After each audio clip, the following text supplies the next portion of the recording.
U.S. nat gas futures eased about 1% on Friday on forecasts for milder weather and less demand next week than previously expected. That price decline occurred despite a reduction in output, record exports to Mexico, and a rise in the amount of gas flowing to U.S. liquefied natural gas export plants, even though some plants were reduced for maintenance. Financial analysts said average gas output in the lower 48 U.S. states has slid to 102.1 billion cubic feet per day so far in September, down from a record 102.3 billion in August. Meteorologists forecast the weather in the lower 48 states would remain mostly warmer than normal through October 14, except for some cooler near-normal days around October 7 to 11. With the weather expected to remain mostly mild, the analysts forecast U.S. gas demand, including exports, would slide from 95.7 billion cubic feet per day this week to 94.8 billion next week, as power generators cut back on the amount of gas they need to burn to keep air conditioners humming.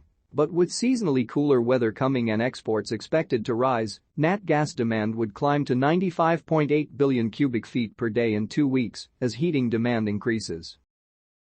Pipeline exports to Mexico have risen to an average of 7.2 billion cubic feet per day so far in September, up from a record 7.1 billion in August.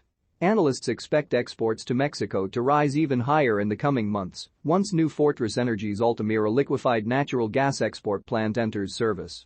Gas flows to the 7 big U.S. LNG export plants have risen to an average of 12.6 billion cubic feet per day so far in September, up from 12.3 billion in August.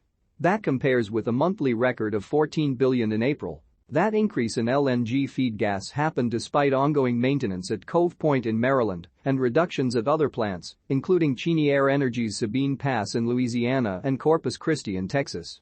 Cove Point shut for about 2 weeks of maintenance on September 20. Europe gas prices rose to multi-week highs at the start of the week after an extension to Norwegian maintenance outages. Prices later on eased as some maintenance outages ended, though there were revisions in the maintenance schedule for October.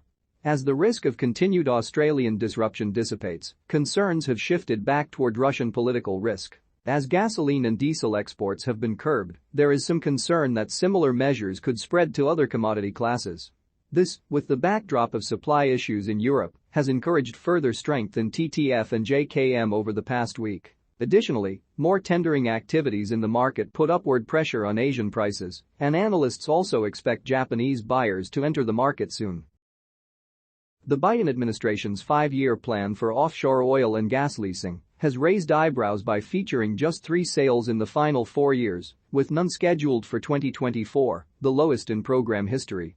This has disappointed both environmental groups and oil companies, who have conflicting views on the program's role in climate change and energy supply. Traditionally, these plans included more sales, usually ranging from 15 to 20, with none having fewer than 11.